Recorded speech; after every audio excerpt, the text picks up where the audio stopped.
Greetings, dear ones. I am Kryon of Magnetic Service. And again, my partner steps aside.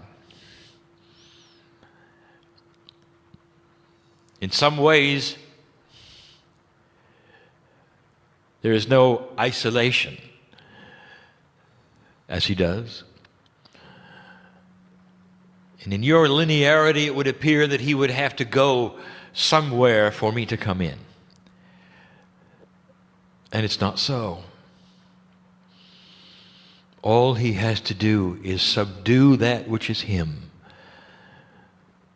in 3 dimensions and bring that which is him an allowance of a multidimensional state, and the peace of God in him comes forward through his higher self and allows me to be.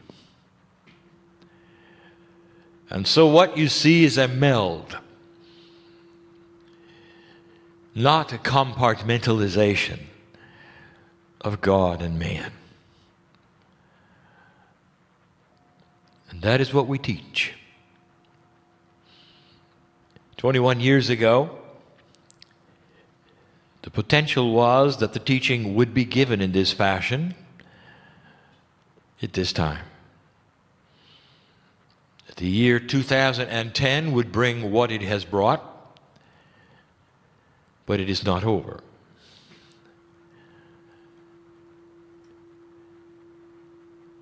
How much have you melded to the energy which is here?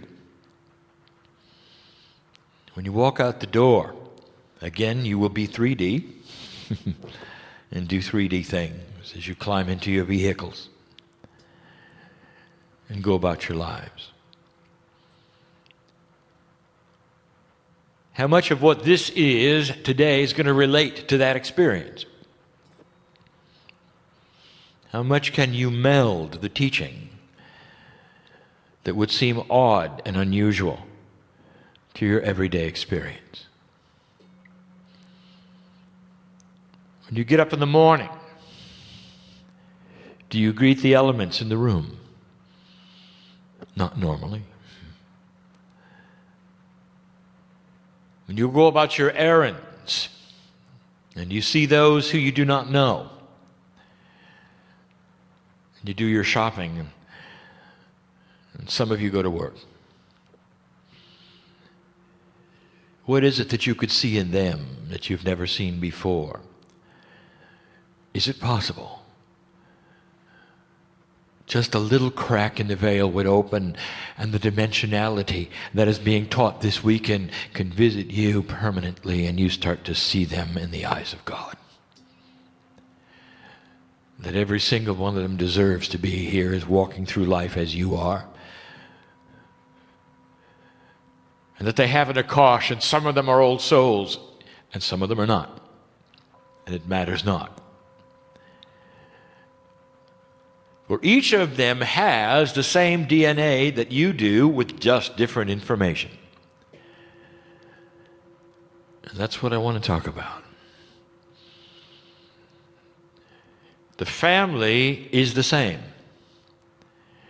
For you all have the core, which is spirit, the divine creator of the universe, universes, is upon you and in you and with you as you do the most mundane things. As you do the chores and mow the lawn, hang the laundry, brush your teeth. The creator of the universe is here. And every single stroke and motion of what you do and as you go through your life is part of the scenario of that which stays with the earth when you're gone. And here is an Akashic rule I have never discussed with you. For although you are born equal, I will tell you, you do not have equality in power. That is to say, the old soul leaves a bigger footprint. than the one who's just arrived. And that is why the old souls who are working this planet carry the attribute that less than 0.5% of humanity has to awaken for permanent earth shift. There is something about a quantum state that physics has discovered and that applies to spirituality, and it is this, that once an energy is placed anywhere, it stays there. And when you leave this planet, all that you have deposited in the work that you have done, in the tears that you have shed, in the epiphanies that you would have, the puzzles you've worked through, the things you've done on your knees in front of God, praising God, thanking God, crying in front of God, are all deposited here, and they stay here. All of them.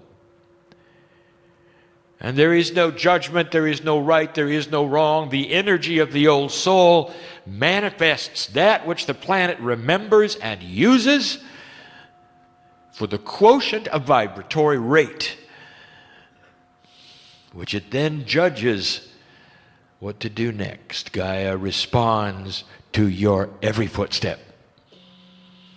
And it always has.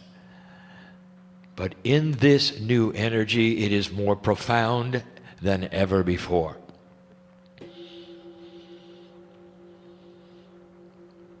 Have you ever really thought about your DNA? You can't see it. It's almost a mythology to think that something is so small yet so important and has quantum parts in your body. But if I could take you into that inner sanctum for a moment and let you feel that which is the truth of your own biological makeup, there is sacredness there. There are puzzles there. There are systems there. There is information there. And let me tell you what the first anomaly is that you will see. Already mentioned this day. That in your body, the hundreds of trillions of molecules you call DNA are identical. And the one you find in your big toe is the same as you find in your heart or your brain. And that ought to tell you something. There is a unity there. You are used to a three-dimensional paradigm of your cellular structure being specialized to the organ or organs it represents, whether it is fluid in the body that you call blood, whether it's a piece of your kidney or your heart or the skin. You think of these things as separate. You think of them as apart from the others, working in a system together. But not DNA. For DNA is different. You can see skin cells. Almost. There's no way you're going to see a piece of DNA. The DNA molecule is in a quantum state with itself. And if you know about that which is physics, you know that there is a quality which physics has given a name for. It is not a spiritual name. It is not my name. They have called it entanglement. That is to say, being one with everything in a quantum state with no time and no distance.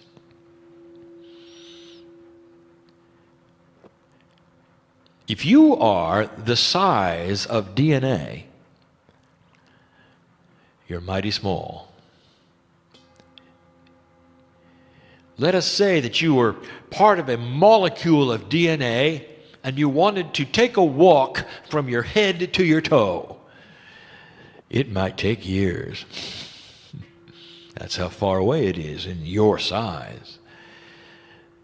And yet, DNA all speaks together as one. It's in an entangled state in your body. It knows all of the other parts, and they speak to one another and create that which is a field that is dynamic, that is to say, always changing, but quantum. There's a field around you. DNA is the system of your consciousness. It is not your brain. Your brain is the electronic engine. It is the synapse of directorship. It is the biology that follows instructions from the overall field of consciousness, which is your DNA. And that has not yet been discovered, and it has not yet been validated, and it flies in the face of medical science, who says that your brain is in charge of everything, and your thoughts and your memories. And indeed, in 3 dimensions, it looks like that. And you can take the brain apart and look at the various lobes and say, this one is stimulated when this happens, this one is stimulated when this happens. And you'd be right. But is the brain stimulating, or is it being stimulated? What if the DNA was the one that's selecting the brain parts to be activated when something happens, cause and effect? What if it was the director all along? What if it's the dynamic and quantum field around DNA that is all that is your consciousness?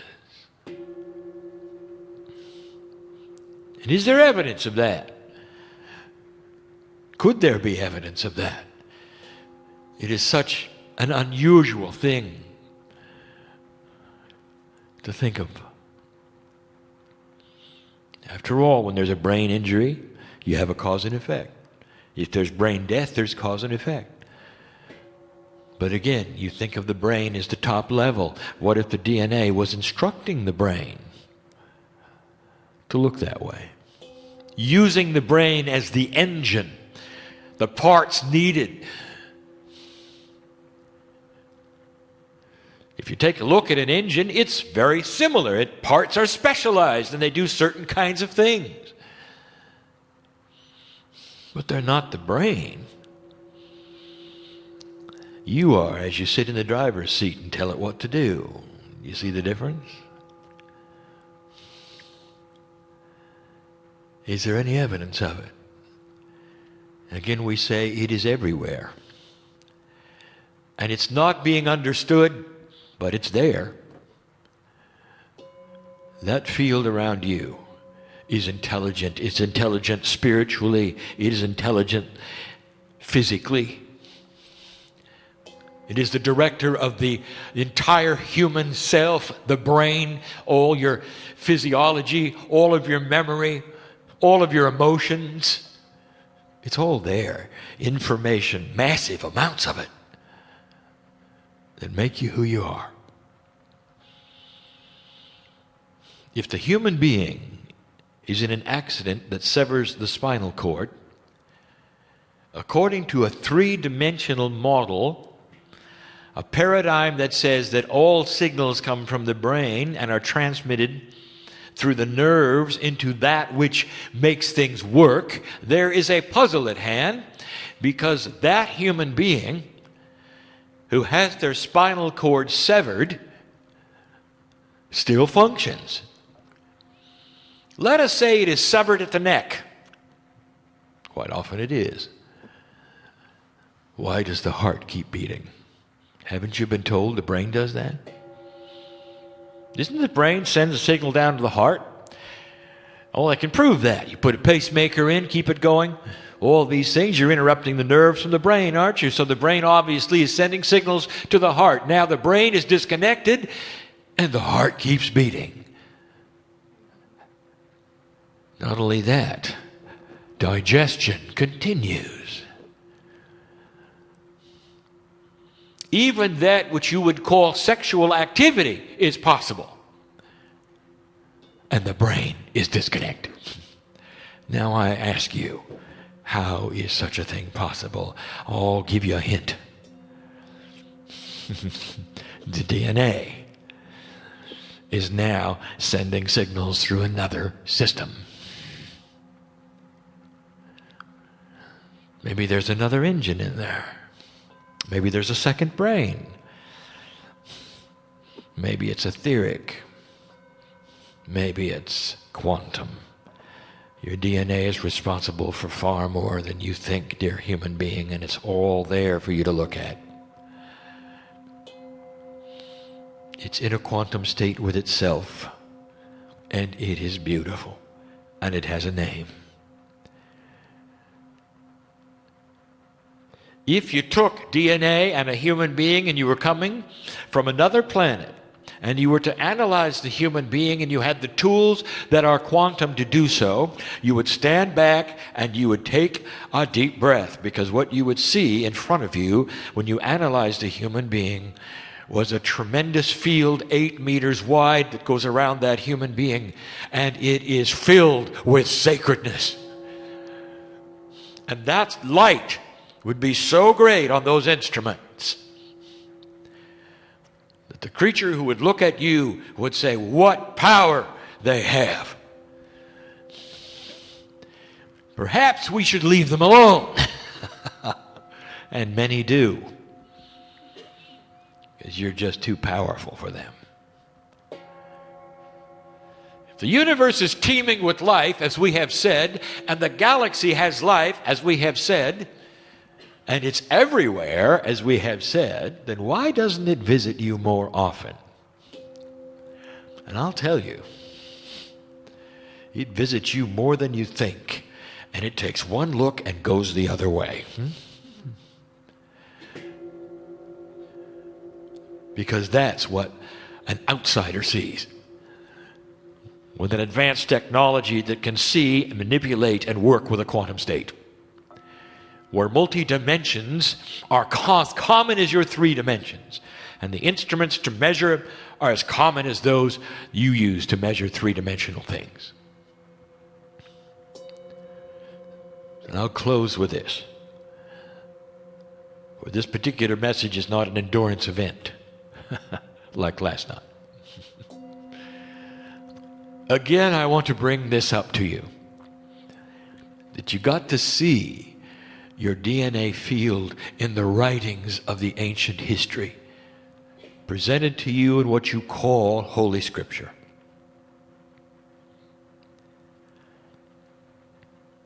Elijah, I mention yet again, for this group to see it and to know it and to realize it, a wise human being whose time was at an end. He wasn't sick or frail. His time was at an end, and he knew it. And he chose to ascend. Now, in an older energy, ascension is to take that which is the power you have to create it to 100% and leave with it. So you leave like you came, fully activated. In a new energy, ascension has another meaning, and we've given it many times, and that is the human being who moves into the next life without dying. There's a lot of ascension going on. Epiphanies create ascension. How many of you can look back on your life and say, that wasn't me? For upon the awakening that many human beings have to the fact that God is inside, you leave the old self somewhere else. You've just ascended. We have told you this. The difference between the old energy and the new energy is profound. Elijah was in the old energy, very old. And Elisha was the one who was his understudy. He loved him. They loved one another, as human spirits can do in a spiritual way, recognize the God in each other. Elisha wanted so much to continue Elijah's work. He wanted to take his mantle, and he used that word, the mantle, almost like a coat of spirituality which that human being had, which he wanted to put it on and continue Elijah's work. That's what he wanted so bad. It was his passion. And by the way, he did. Elijah, being very wise, says, you can have it if you do one thing. Record my ascension. Write it down, everything you see, so that all will know what it looks like. And he did. Now, how can a three-dimensional human being named Elisha write down interdimensional things that he can't see? And the answer is he can't. But he can at least write down what he saw in 3 dimensions, and what he felt, and what the intuition was, and the metaphors around that which he could not write because his brain would not compute it or translate it into 3-dimensional words. Oh, but he got the whole picture. How do you write down how you feel when you're in love? If you were visited at this moment by the entourage of Kryon, and it melded with that which is the entourage of you and each human being, and you took our hands for just a moment, and you felt that which is the love of God because you had felt home, could you write about it? What would you say? And how many words would it take?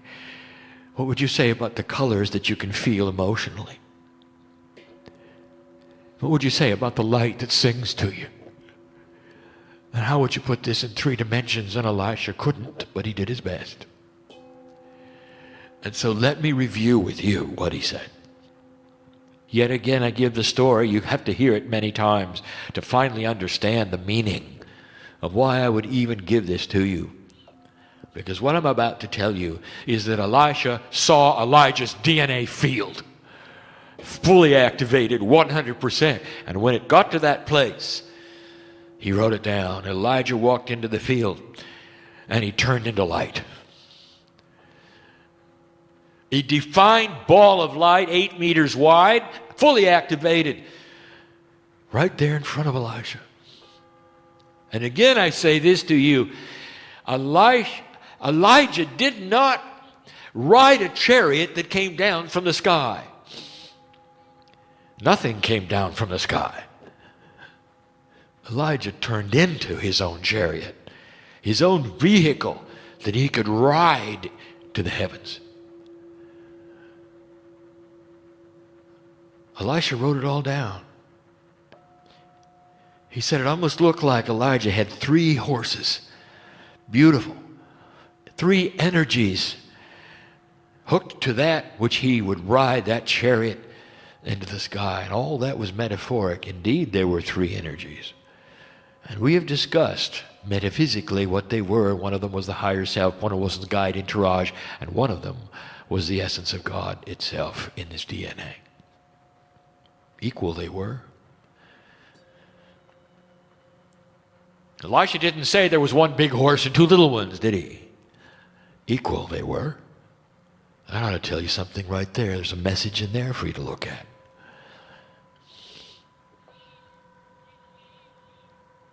And what did he call it?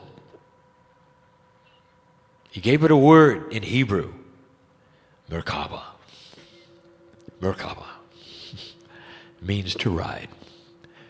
And this is the DNA field that each of you have to this very day. And you might say, well, why is it we haven't had those reports anymore? Has it only happened once? And the answer is, oh no. The masters who leave this earth have the same thing happen to them.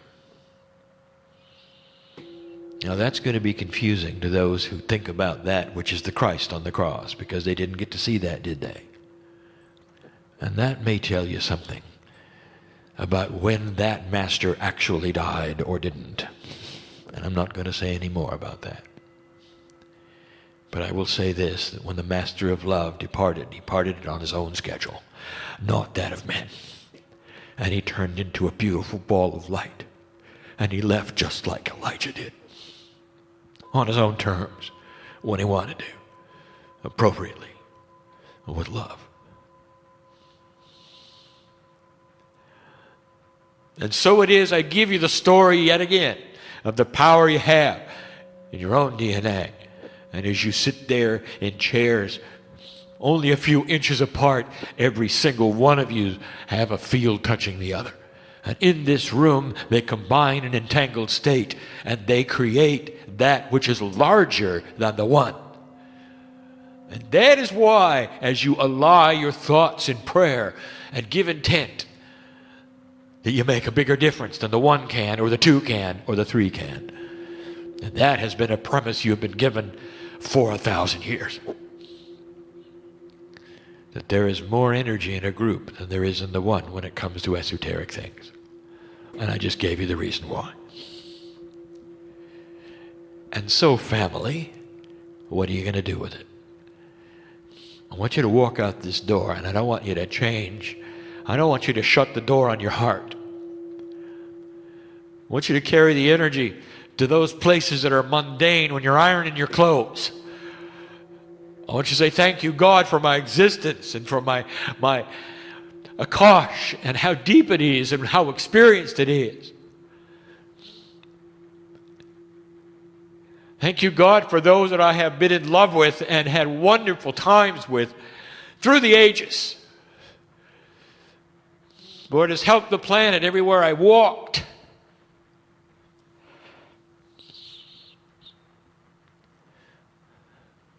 Imagine something you do so profound in joy.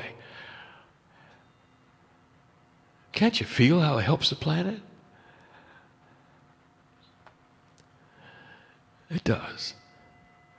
Every time you laugh, it does. And so this is the message of Kryon yet again. The most important thing on earth is you. The elements respond to you. Gaia responds to you. You respond to you. And it's the design, and it's the way it should be, given in love, designed in a way that would combine the human being with the creative energy of the universe. Go from here a little different than you came. And so it is.